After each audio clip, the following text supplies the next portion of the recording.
Lisons la parole de Dieu dans le livre d'Exode chapitre 33, versets 14 et 15, où la parole de Dieu dit: L'Éternel répondit: Je marcherai moi-même avec toi et je te donnerai du repos. Moïse lui dit: Si tu ne marches pas toi-même avec nous, ne nous fais point partir d'ici. Bien-aimés dans le Seigneur, partant de cette portion des Écritures, il est 4 heures passées de 7 minutes, nous voulons parler sur la présence de Dieu. Un élément très important pour la marche d'un chrétien. Un élément très important pour la vie chrétienne. Car une vie chrétienne sans la présence de Dieu représente rien du tout. Une vie chrétienne sans la présence de Dieu est nulle.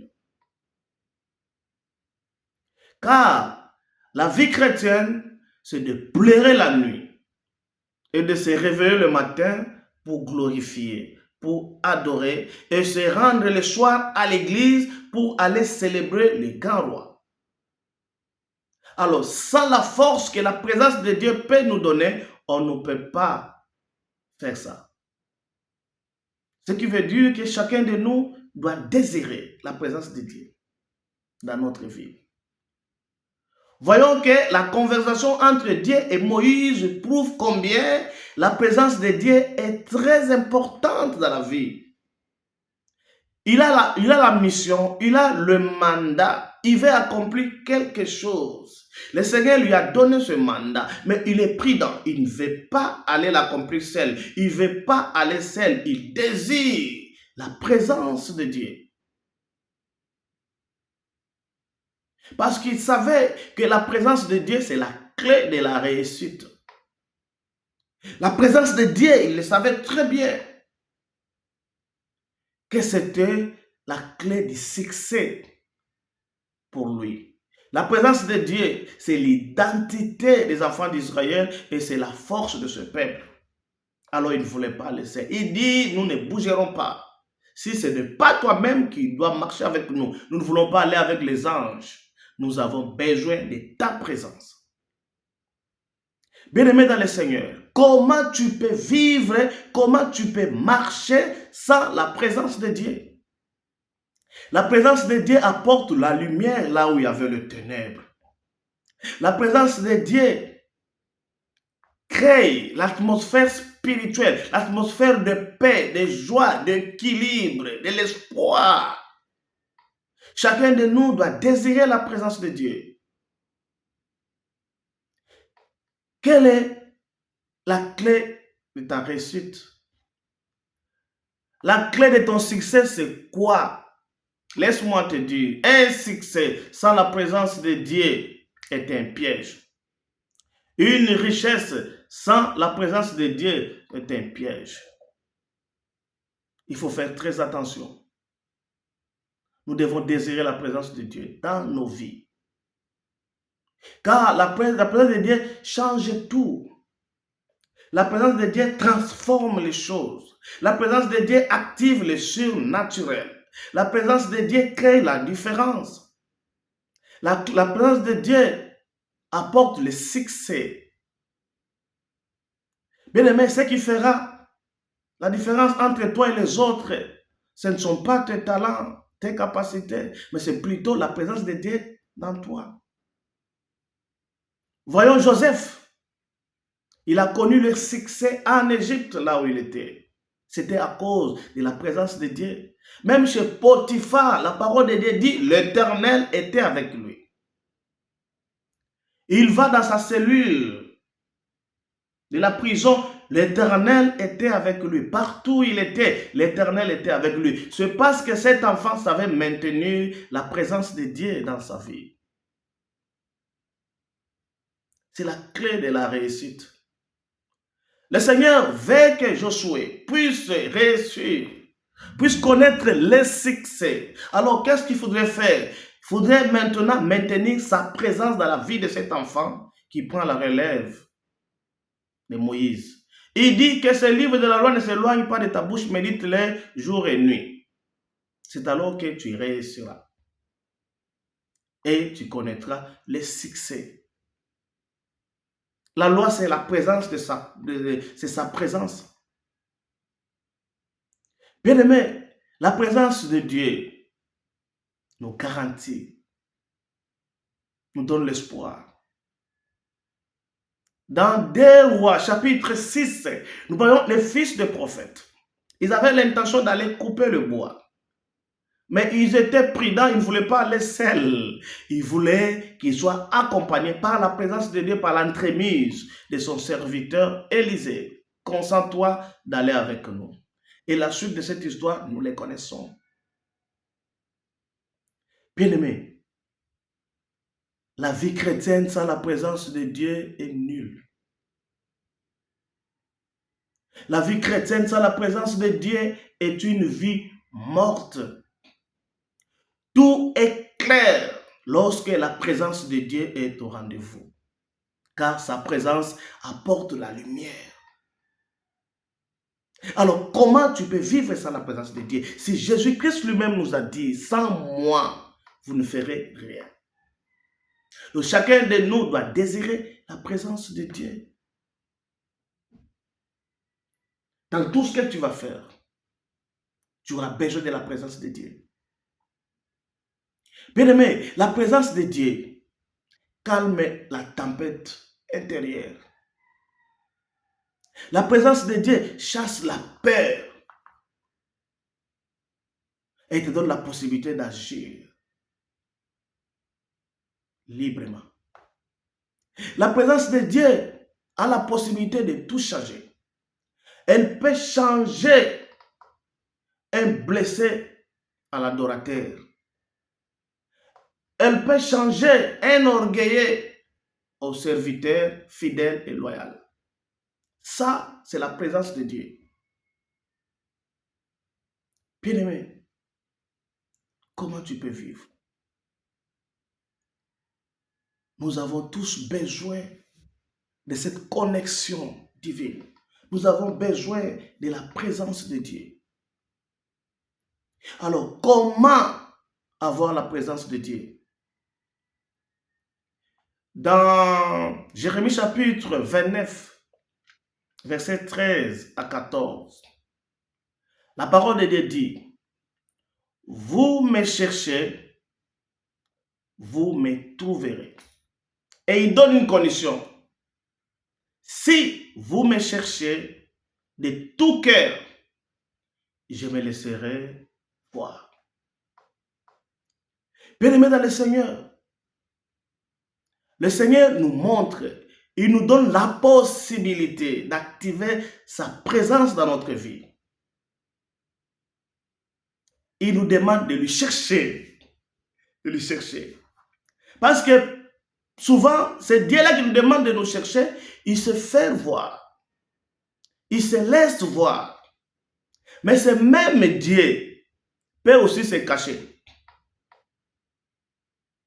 Alors, lorsqu'il est dans sa cachette, il faut augmenter le niveau de prière pour trouver sa face. Pour trouver sa face, trouver sa présence, tu dois passer des heures dans sa présence, seul, dans la prière, sans distraction. Tu dois payer les prix. Tu dois te sacrifier. Surtout s'il est dans sa cachette, pour qu'il sorte de son silence. Tu dois passer des heures en train de prier pour désirer sa présence. Bien-aimé, sous le soleil, la réalité est telle qu'on ne peut pas recevoir quelque chose, on ne peut rien recevoir dans un plateau d'or. Tout ce qu'on a besoin, surtout des choses précieuses, nous devons nous sacrifier pour en avoir. Pour recevoir, tu dois offrir. C'est la loi que nous maîtrisons. Tu veux la présence de Dieu, mais tu dois offrir ton cœur. La présence de Dieu est là où il y a la pureté. La présence de Dieu est là où la pureté est pratiquée. Tu dois être assoiffé de la présence de Dieu. Tu dois les chercher dans la prière. jusqu'à ce que tu vas les trouver. Si tu trouves la présence de Dieu, c'est le bonheur pour toi. C'est le succès. Et tout va changer dans ta vie. Car la présence de Dieu change tout dans la vie. Alors, bien-aimés dans le Seigneur, nous devons tous chercher dans la prière, dans les sacrifices, dans l'amour, dans ceci, cela. Nous devons pratiquer l'amour pour espérer trouver sa présence. Si tu le cherches et que tu le trouves, écoute ce que la parole de Dieu dit dans Jean chapitre 14, verset 23.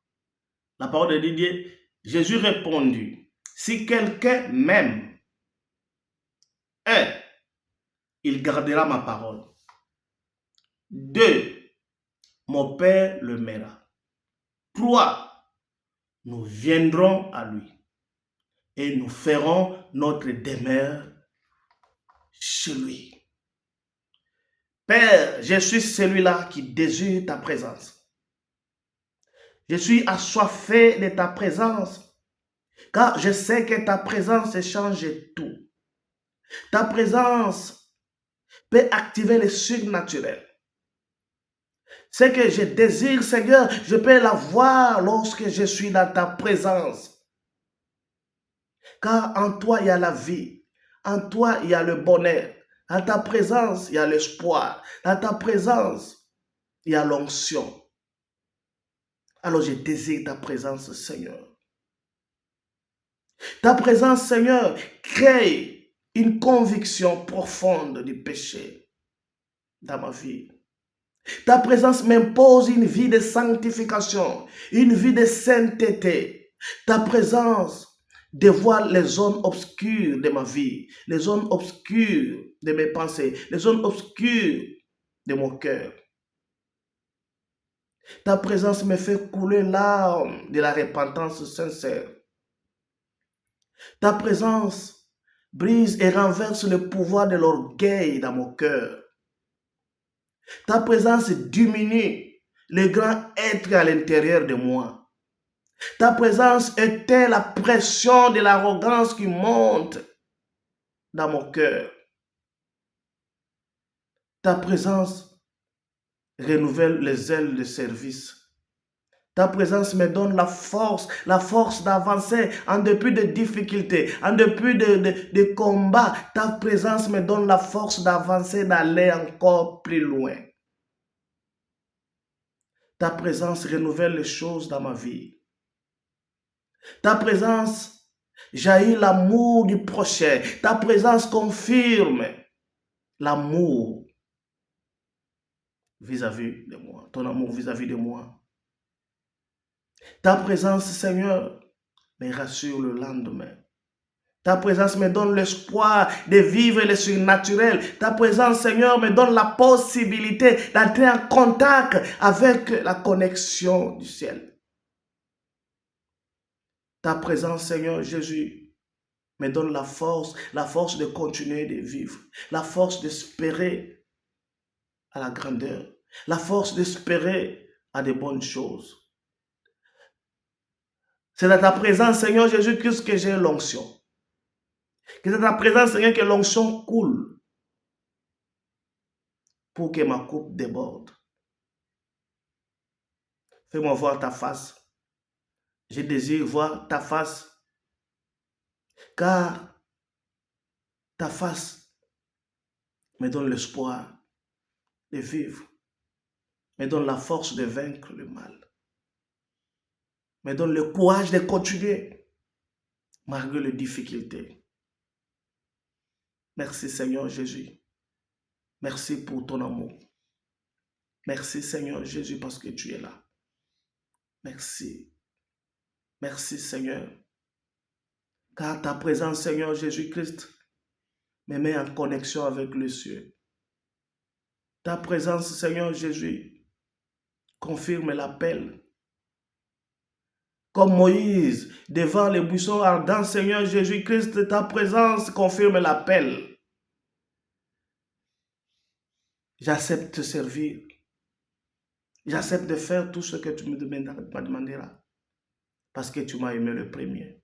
Et je continuerai à t'aimer. Montre-moi ta face. Et fais-moi voir ta gloire. Comme Moïse. Au nom de Jésus.